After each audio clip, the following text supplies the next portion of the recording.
नमस्कार साथियों, कैसे हैं आप लोग।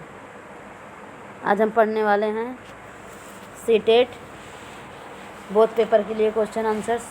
कुछ PYQ देखेंगे और कुछ न्यू क्वेश्चंस देखेंगे। आज का हमारा टॉपिक है विकलांगता तथा अधिगम अशक्तता वाले बालकों की पहचान। विकलांगता तथा अधिगम में कैसे हम कवर करेंगे, ये हमारा आज का टॉपिक है। स्टार्ट करते हैं। क्वेश्चन नंबर 1, विकलांग बालक ऐसे बालक होते हैं जो केवल मानसिक रूप से दोषयुक्त हो। सेकंड, केवल शारीरिक रूप से दोषयुक्त हों। थर्ड, केवल संवेगात्मक रूप से दोषयुक्त हों। फोर्थ, मानसिक, शारीरिक व संवेगात्मक तीनों रूपों से दोषयुक्त हों। तो यही राइट है, ऑप्शन नंबर 4। थोड़ा सा छोटा करते हैं। क्वेश्चन नंबर 2,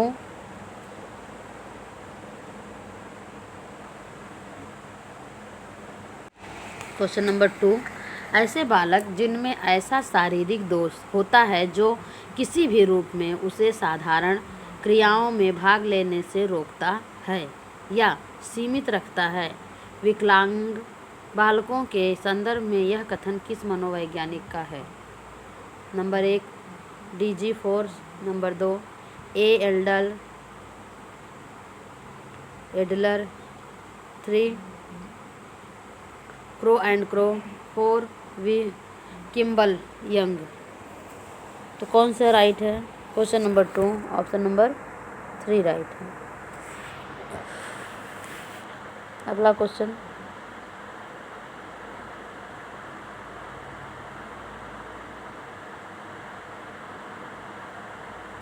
क्वेश्चन नंबर 3, अंग संचालन में दोषयुक्त छात्रों को किस प्रकार की समस्या होती है।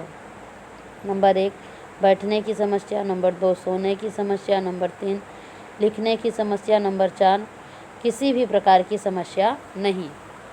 क्वेश्चन नंबर 3 ऑप्शन नंबर 3 लिखने की समस्या। अंग संचालन में दोषयुक्त छात्रों को किस प्रकार की समस्या होती है। लिखने में समस्या होती है। अगला क्वेश्चन,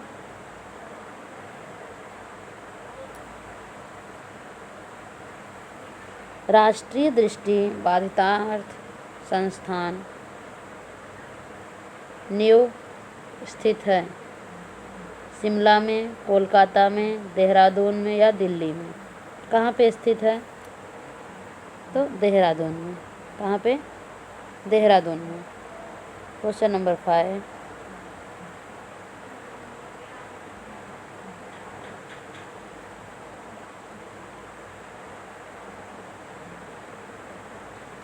क्वेश्चन नंबर 5 कह रहा है दृष्टि दोष युक्त छात्रों की शिक्षा दी जाती है या दी जानी चाहिए, कैसे।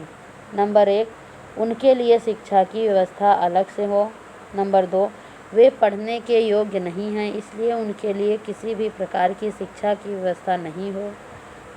3 उन्हें समावेशी शिक्षा के अंतर्गत सभी सामान्य बच्चों के साथ शिक्षा दी जानी चाहिए। चौथा उन्हें केवल दृष्टि दोष वाले छात्रों के साथ शिक्षा की व्यवस्था करनी चाहिए। देखो सब गलत है कि नहीं है। बस ऑप्शन नंबर 3 राइट है और बाकी सब सारे के सारे ऑप्शन सीधे ही दिख रहे हैं, हाँ गलत हैं। अगला क्वेश्चन देखेंगे। क्वेश्चन नंबर 6,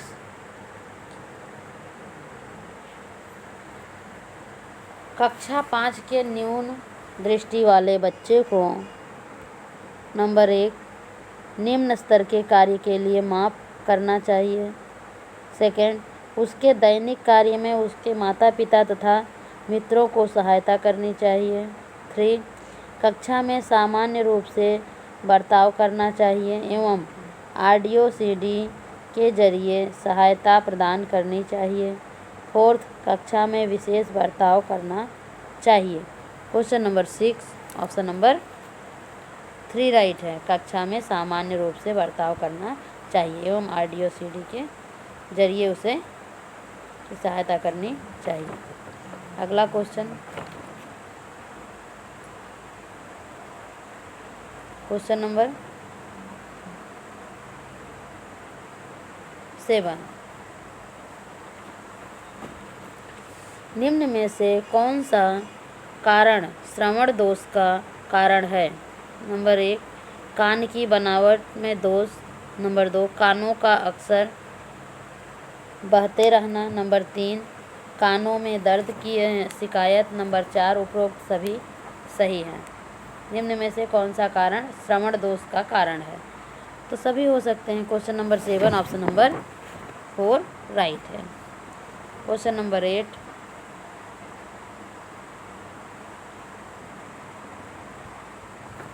मानसिक रूप से विकलांग बालकों की पहचान होती है, कैसे होती है? नंबर 1, बुद्धि लब्धि का तीव्र होना। नंबर 2, पढ़ाई में मजबूत होना। नंबर 3, उच्च स्मरण क्षमता। नंबर 4, बुद्धि लब्धि का कम होना। Question number 8 option number 4 right है, क्योंकि बाकी सब गलत दिया है। वो विकलांगता नहीं बल्कि समर्थता है। क्वेश्चन नंबर 9,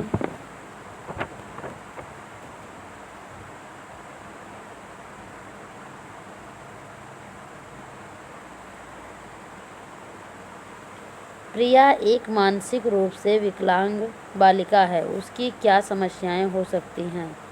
नंबर 1, आत्मविश्वास में कमी। नंबर 2, सीमित बातचीत करना। नंबर 3, स्वयं के कार्यों में कठिनाई महसूस। नंबर 4, उपरोक्त सभी। Question number 9 option number 4 right है, क्योंकि सब समस्याएं हो सकती हैं। क्वेश्चन नंबर 10,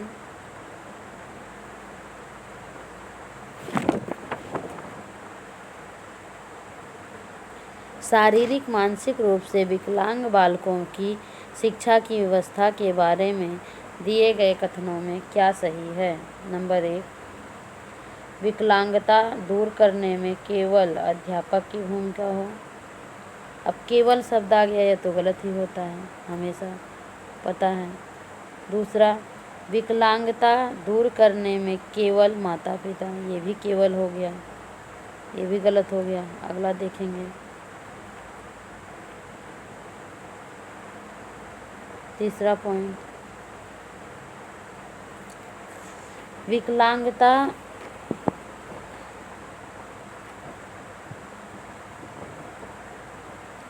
समय के साथ ठीक हो जाएगी, इसलिए किसी की आवश्यकता की ज़रूरत नहीं है। ये कैसे हो सकता है? अगला देखेंगे। विकलांगता दूर करने में अध्यापक, माता पिता एवं अभिभावक की प्रमुख भूमिका होती है। ऑप्शन नंबर 4 राइट है।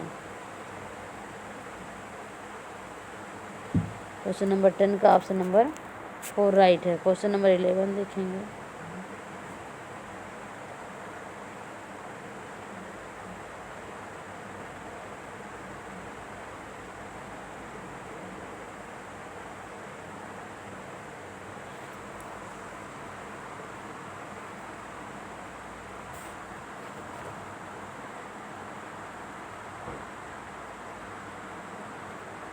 क्वेश्चन नंबर 11 ऑप्शन नंबर, पहले क्वेश्चन पढ़ लेते हैं। निम्नलिखित में से मौखिक रूप से सीख की आवश्यकता कौन सी है? डिस्ग्राफिया, डिस्कैल्कुलिया, अफेजिया, डिसलेक्सिया, कौन सा हो सकता है?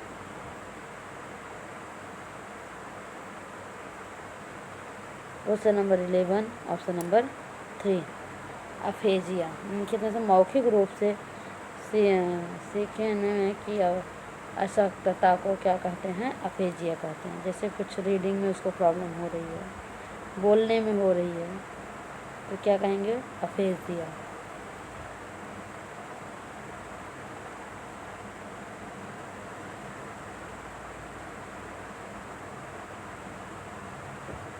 क्वेश्चन नंबर 12, मस्तिष्क में क्षति के कारण बातचीत करने में आंशिक या पूर्णतः अक्षमता को कहते हैं, क्या कहते हैं? अफेजिया, डिसलेक्सिया, डिस्फेजिया या डिसकैलकुलिया, क्या कहेंगे? Question number 12 option number 3 dysphagia, क्या कहेंगे? डिस्फेजिया। क्वेश्चन नंबर 13, डैश मस्तिष्क की संरचना तथा कृतियों में विभेद का परिणाम होता है? तनाव, पिछड़ापन, डिसलेक्सिया, उपरोक्त में से कोई नहीं। Question number 13 option number 3 dyslexia, क्या है? डिसलेक्सिया है।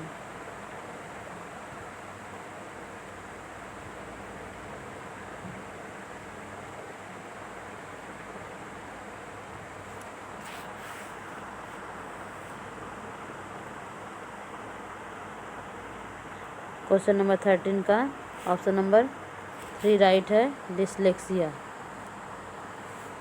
अगला क्वेश्चन देखेंगे। 13 हो गया। क्वेश्चन नंबर 14, यदि एक बच्चा 16 को 61 लिखता है तथा 6 को बी के मध्य अंतर नहीं कर पाता हो तो यह है दृष्टि दोष, सीखने में अक्षमता, मानसिक दोष या मानसिक क्षय। क्वेश्चन नंबर 14 ऑप्शन नंबर 2 सीखने में अक्षमता, ऑप्शन नंबर 2। अगला क्वेश्चन देखेंगे। Question number 15,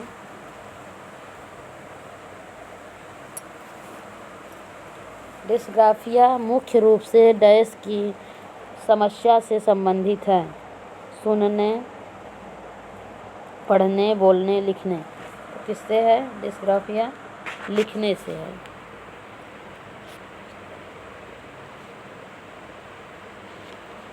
question number 16, dyspraxia एक बीमारी है जिसका संबंध डैश है? जिसका संबंध है हृदय से, तंत्रिका तंत्र से, फेफड़े से, श्वसन से। Question number 16 option number 2 right है, तंत्रिका तंत्र से।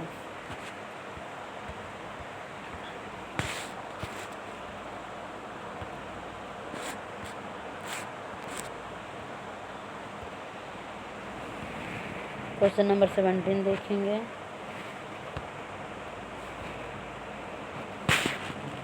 क्वेश्चन नंबर 17 कह रहा है मस्तिष्क के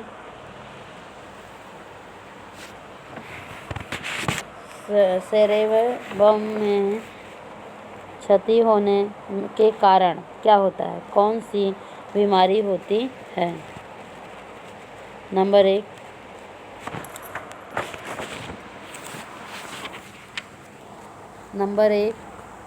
पहले क्वेश्चन पढ़ लेते हैं, फिर से एक बार देख लें। मस्तिष्क के सेरेब्रम में क्षति होने के कारण कौन सी बीमारी होती है? Number 1 apraxia, number 2 dyscalculia, number 3 alexia, number 4 dysthymia. कौन सा हो सकता है? Question number 17 option number 1 right है। कौन सा? 1।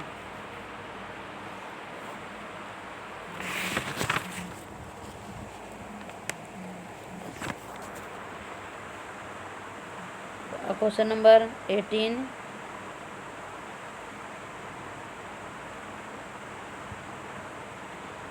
कह रहा है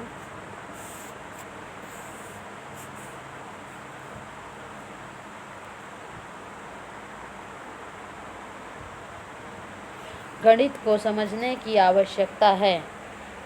डिसमोर्फिया, डिसकैल्कुलिया, डिसग्राफिया या क्वेश्चन नंबर 8 का डिसलेक्सिया। तो कौन सा ऑप्शन नंबर राइट हो सकता है? क्वेश्चन नंबर 18 का ऑप्शन नंबर 2 राइट है। कौन सा? 2 राइट है। क्वेश्चन नंबर 19 डिस्थीमिया है क्या है? गंभीर तनाव की अवस्था। नंबर 2 पठन विकार। नंबर 3 शब्द जम्बलिंग विकार। नंबर 4 लेखन प्रकार। Question number 19 option number 1 right है, गंभीर तनाव की अवस्था।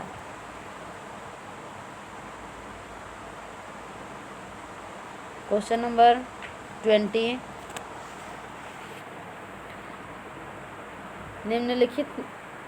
निम्न में से किसका संबंध भ्रम से है? डिसमोर्फिया, डिसग्राफिया, डिसकैल्कुलिया या डिस्थेमिया, किसका है? Question number 20 option number 1 dysmorphia जो है ये भ्रम से संबंधित है। क्वेश्चन नंबर 21 ब्रेल लिपि तकनीक का उपयोग निम्न में से किसके लिए होता है? संपूर्ण रूप से अंध बालकों के लिए, अर्ध अन्य बालकों के लिए, अर्ध अन्य बालकों के लिए, सामान्य बालकों के लिए। Question number 21 option number 1 right है, संपूर्ण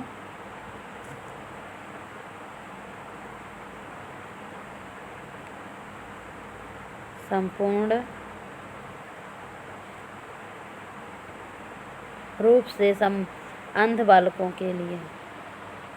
अगला क्वेश्चन देखेंगे 22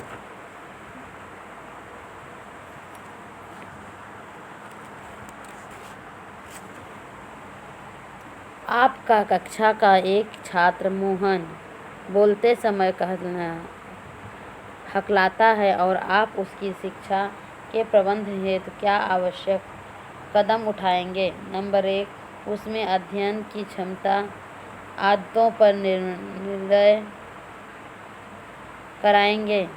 नियंत्रण कराएंगे।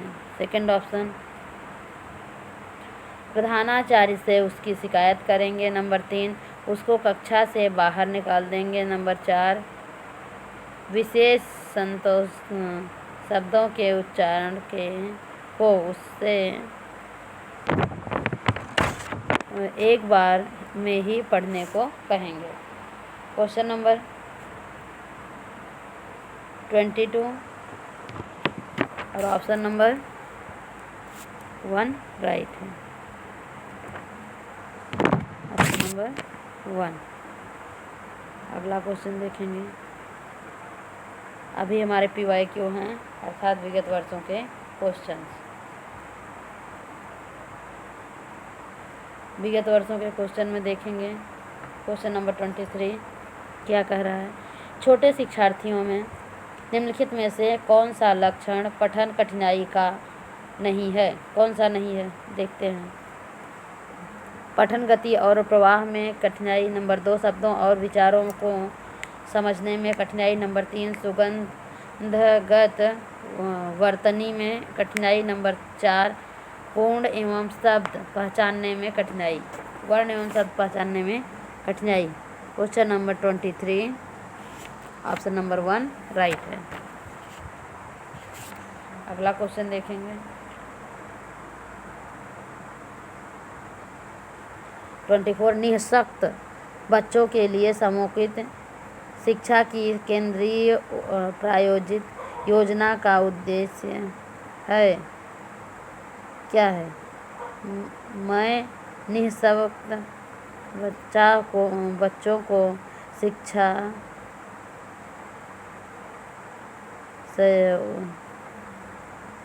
बच्चों को शैक्षिक अवसर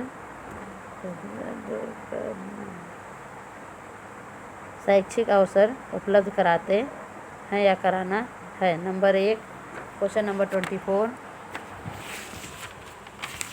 ऑप्शन नंबर 1 विशेष विद्यालयों, नंबर 2 मुक्त विद्यालयों, नंबर 3 ब्लाइंड रिलीफ एसोसिएशन के विद्यालयों, नंबर 4 नियमित विद्यालयों। तो कौन सा ऑप्शन राइट होगा? Question number 24 option number 4 right होगा, नियमित विद्यालयों। अगला क्वेश्चन देखेंगे, क्वेश्चन नंबर 25। एक विद्यार्थी अपने समकक्ष व्यक्तियों के समूह के प्रति आक्रामक व्यवहार करता है और विद्यालय के मानदंड को नहीं मानता। इस विद्यार्थी को मैं सहायता की आवश्यकता है। डैश के में सहायता की आवश्यकता है, किसमें?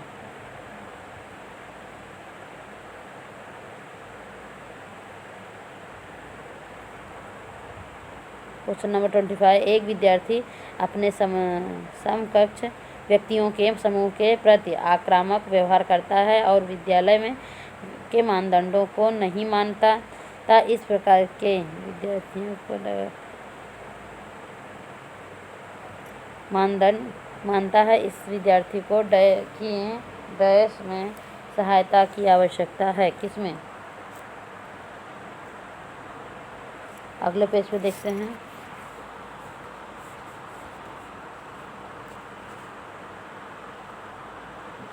Question number 26।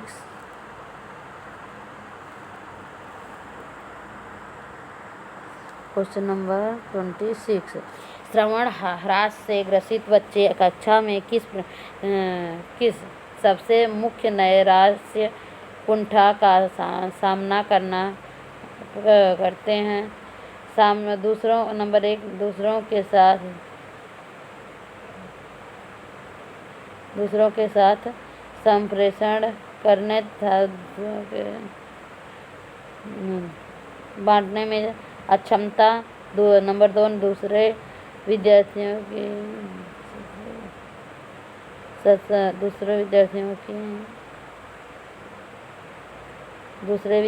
के साथ परीक्षा देने की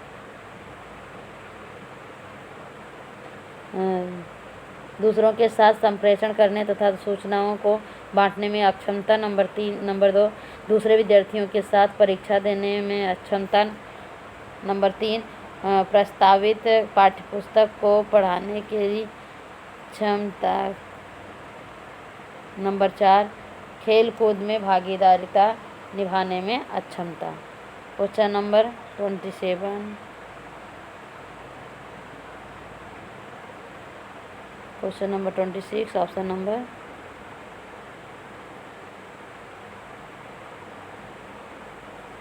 question number 26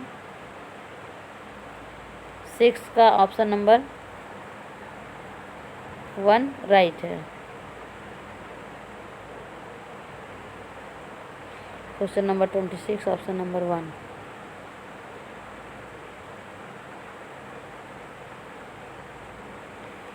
question number 26 option number 1 right है। अगला क्वेश्चन देखेंगे 27। डिसलेक्सिया मुख्य रूप से डैश की समस्या से संबंधित है? सुनने, बोलने, पढ़ने, बोलने एवं सुनने। क्वेश्चन नंबर 27 कौन सा राइट हो सकता है? दूसरा, पढ़ने।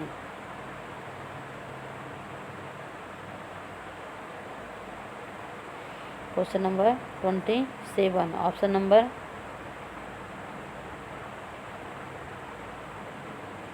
क्वेश्चन नंबर 27 का कौन सा सही है? ऑप्शन नंबर 2 सही है।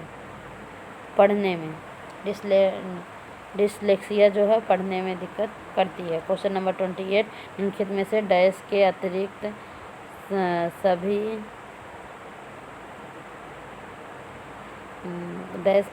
सभी कारण अधिगम अक्षमता उत्पन्न हो सकती है। क्वेश्चन नंबर ऑप्शन नंबर सुनने, बोलने, पढ़ने। 27 का तो बता दिया मैंने। 2 पढ़ने और 28 निम्नलिखित में से डैश के अतिरिक्त सभी के कारण अधिगम अक्षमता उत्पन्न हो सकती है। शिक्षक की शिक्षण शैली जन्म से पहले माँ द्वारा मदिरा सेवन, मंदबुद्धिता। नंबर 4 शैशव अवस्था में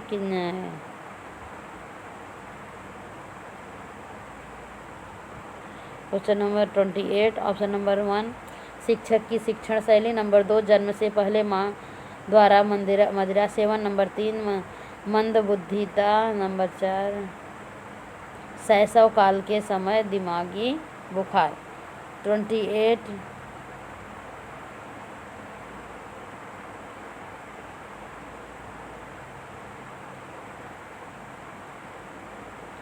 क्वेश्चन नंबर 28 का ऑप्शन नंबर 1 राइट है। क्वेश्चन नंबर 29 देखेंगे। यदि शिक्षार्थी पाठ के दौरान लगातार गलतियां करते हैं तो शिक्षक को क्या करना चाहिए? अनुदेशनकारी समय सारणी अथवा बैठने की व्यवस्था में परिवर्तन करना चाहिए। सही लग रहा है। फिर भी अगला देखते हैं। पाठ को कुछ समय के लिए छोड़ देना चाहिए और कुछ समय के बाद वापस पढ़ाना चाहिए। नंबर 3 गलतियां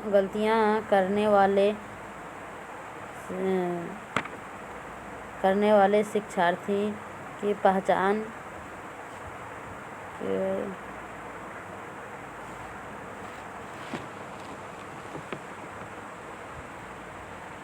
क्वेश्चन नंबर 29 का ऑप्शन नंबर 2 क्या है? पाठ को कुछ समय के लिए नंबर 3 गलतियां करने वाले शिक्षार्थियों की पहचान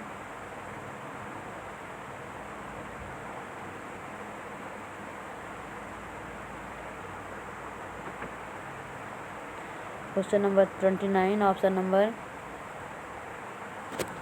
1 राइट है। कौन सा? 1। क्वेश्चन नंबर 30 देखेंगे।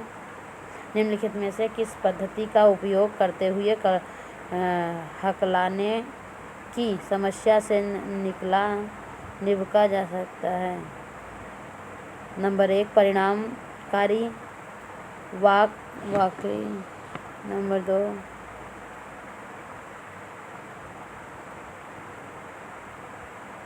क्वेश्चन नंबर 30 ऑप्शन नंबर 1 परिणामकारी वॉक। नंबर 2 लंबित वॉक। नंबर 3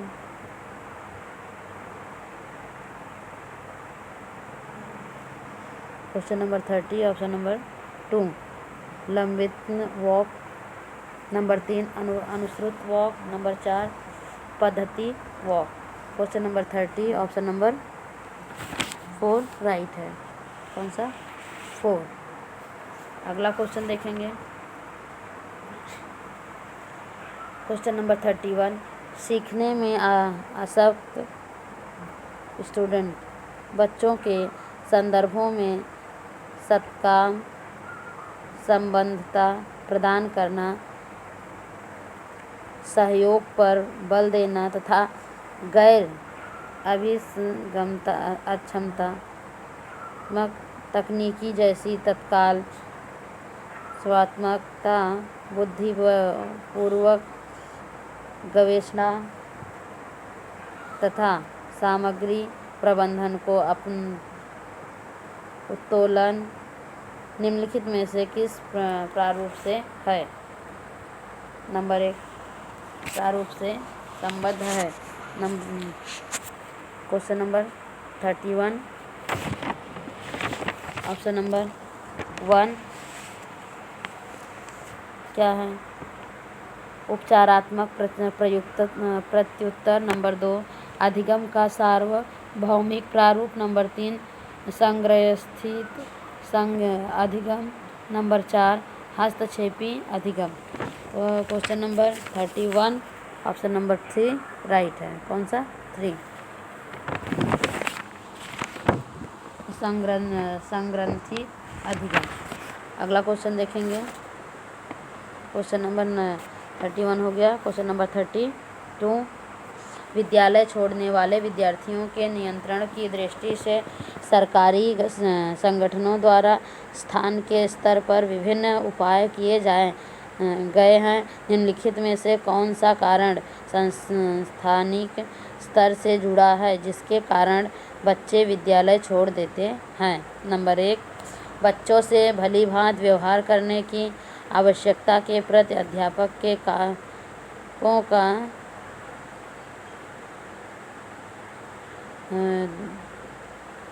कौन सा कारण सांस्थानिक स्तर से जुड़ा है जिसके कारण बच्चे विद्यालय छोड़ देते हैं? नंबर 1, बच्चों से भलीभांति व्यवहार करने की आवश्यकता के प्रति अध्यापक का संवेदनशील न होना। नंबर 2, जो बच्चे अनिवार्य पाठचर्या को स्वीकार नहीं कर पाते उनके लिए विकल्पात्मक पाठ्यचर्या का न होना। नंबर 3, विद्यालय में श्यामपट्ट और शौचालय जैसी सेवाओं का अभाव होना। नंबर 4, हर अध्यापकों को समुपयुक्त योग्यता वाला न होना तथा उन्हें कम आय देना।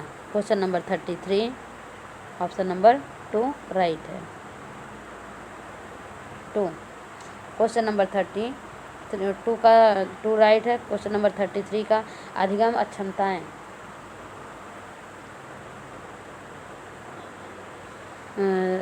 नंबर 1, सामान्य या उससे अधिक बुद्धि लब्धांक वाले बच्चों में भी पाई जाती है।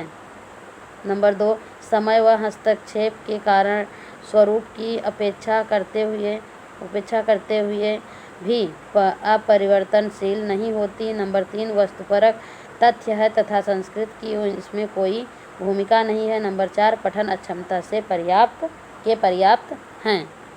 तो question number 33 option number 1 right है। कौन सा? 1। क्वेश्चन नंबर 34, कक्षा में ध्यान न देने वाले बच्चे से व्यवहार करने के लिए कौन सा उपाय सर्वाधिक लाभकारी हो सकता है? नंबर 1, ध्यान केंद्रित करने के लिए कार्य करते हुए बच्चे को खड़े रहने की अनुमति देना। नंबर 2, बच्चे के ध्यान को स्फूर्ति युक्त बनाने के लिए बीच बीच में उसे अवकाश देना। नंबर 3, बच्चे को महसूस कराने के लिए उसे कक्षा में सबसे के सामने बार बार डांटना फटकारना। नंबर 4, बच्चे को उस जगह बैठाना जहाँ सबसे कम ध्यान भंग हो सके। ये तो सीधे ही गलत है। क्वेश्चन नंबर 34 ऑप्शन नंबर 4 क्या है? राइट है, क्योंकि क्वेश्चन क्या पूछा है? कक्षा में ध्यान न देने वाले बच्चों से व्यवहार करने के लिए कौन सा उपाय सर्वाधिक लाभकारी हो सकता है? तो बच्चे को उस जगह बैठाना जहाँ वो सबसे कम ध्यान भंग हो सके, मतलब उसका ध्यान ज़्यादा भंग न हो सके। क्वेश्चन नंबर 35, निम्नलिखित में से कौन सा उपागम अशांतकारी व्यवहार संबंधी विकार वाले बच्चों के साथ व्यवहार करने के लिए बच्चे को उसके आसपास के लोगों और सामाजिक संस्थाओं के साथ अंतःक्रिया करने का सुझाव देता है? नंबर 1, मनोगत्यात्मक। नंबर 2, पर्यावरणीय। नंबर 3, जीववैज्ञानिक। नंबर 4, व्यवहारवादी। तो question number 35 option number 2 right है। कौन सा? 2 पर्यावरणीय। क्वेश्चन नंबर 36, एकाग्रता समय के साथ मेल बैठाने के लिए एक दत्त कार्य को पूरा करने के लिए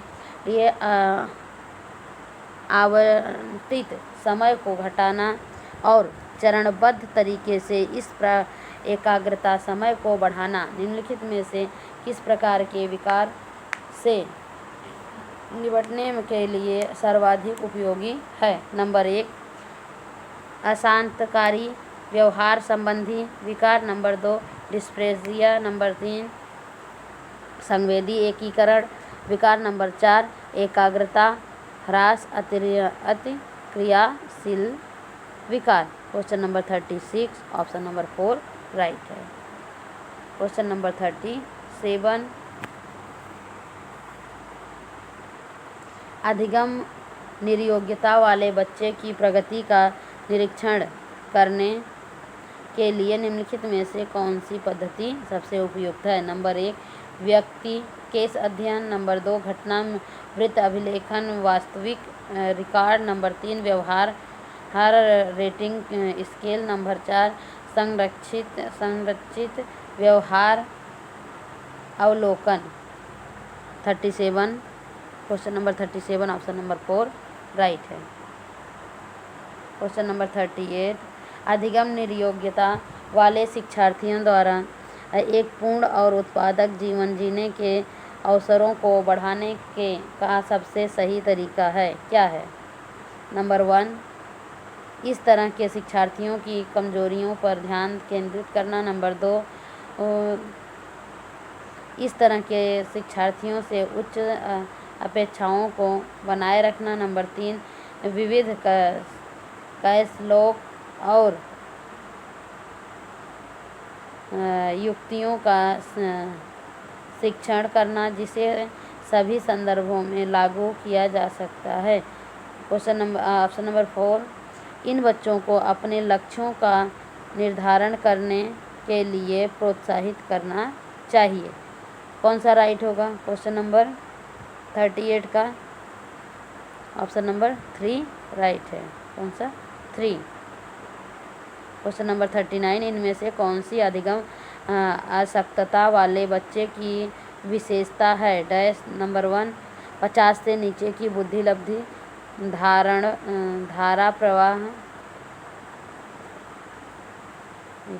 धारा प्रवाह से पढ़ने तथा शब्दों पर पलट कर जाने में कठिनाई। ऑप्शन नंबर 3 अन्य बच्चों के धमकाना तथा आक्रमणकारियों से लगे रहना। क्या कारण है?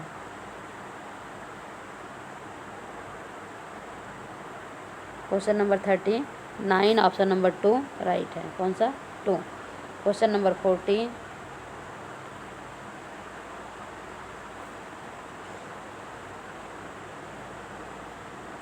क्वेश्चन नंबर 40 अधिगम अशक्तता वाले क्या है? बच्चों को एक समान दिखाई देने वाले अक्षरों और वर्णों में भ्रम होता है। नंबर 2 बच्चे दृश्य शब्दों साइट वर्ड को आसानी से पहचानने तथा समझते हैं। नंबर 3 बच्चों का मानसिक विकास मंद होता है। नंबर 4 बच्चे निम्न बुद्धि लब्धि वाले होते हैं। Question number 40 option number 1 right है। बच्चों को एक समान दिखाई देने वाले अक्षरों और वर्णों में भ्रम होता है, जैसे डी बी। क्वेश्चन नंबर 41 माध्यमिक विद्यालय की कक्षा में शिक्षिका के पास एक बधिर बच्चा है, उसके लिए यह महत्वपूर्ण है कि क्या उसके प्रति संकेत करने जिसे वह बच्चा बार बार भी नहीं कर पा रहा है। नंबर 2 बच्चे को डांट फटकार कर उसे अलग बैठाएं ताकि वह अधिक बधिर केंद्र में प्रवेश ले। ये तो गलत है। नंबर 3 देखते हैं विद्यालय सलाहकार से आग्रह करने की वह बच्चे के अभिभावकों से बात करें तथा बच्चे को विद्यालय से हटाने के लिए कहें। ये भी गलत है। नंबर 4 वह बच्चे को उस स्थान पर बैठाएं जहां से वह शिक्षिका के होठ तथा चेहरे के भाव स्पष्ट रूप से देख सके। ये राइट है। Question number 41 option number 4 right है। क्वेश्चन नंबर 42 अधिगम निर्योग्यता वाले बच्चे डैश होते हैं। तो क्या होते हैं? कुछ भी नहीं सीख सकते, अधिगम से कुछ पक्षों से संघर्ष करते हैं, बहुत सक्रिय होते हैं लेकिन उनकी बुद्धि लब्धि कम होती है, बहुत बुद्धिमान तथा परिपक्व होते हैं। Question number 43 question number 42 option number 2 right है।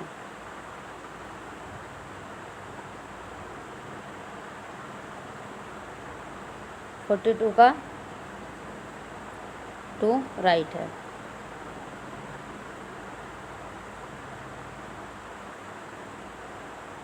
ये 2 राइट है। लास्ट क्वेश्चन देखेंगे, क्वेश्चन नंबर 43।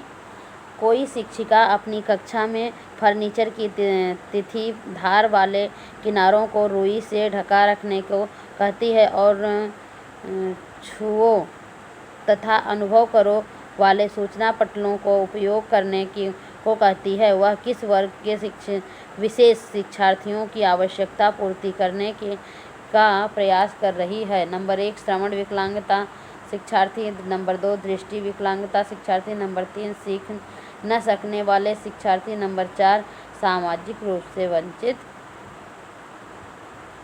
शिक्षार्थी। Question number 43 option number 2 right है। कौन सा? 2 दृष्टि विकलांग शिक्षार्थी। इस वीडियो को हम यहीं पर समाप्त करते हैं। ऐसे ही और वीडियो पाने के लिए हमारे चैनल को लाइक शेयर और सब्सक्राइब करें। धन्यवाद।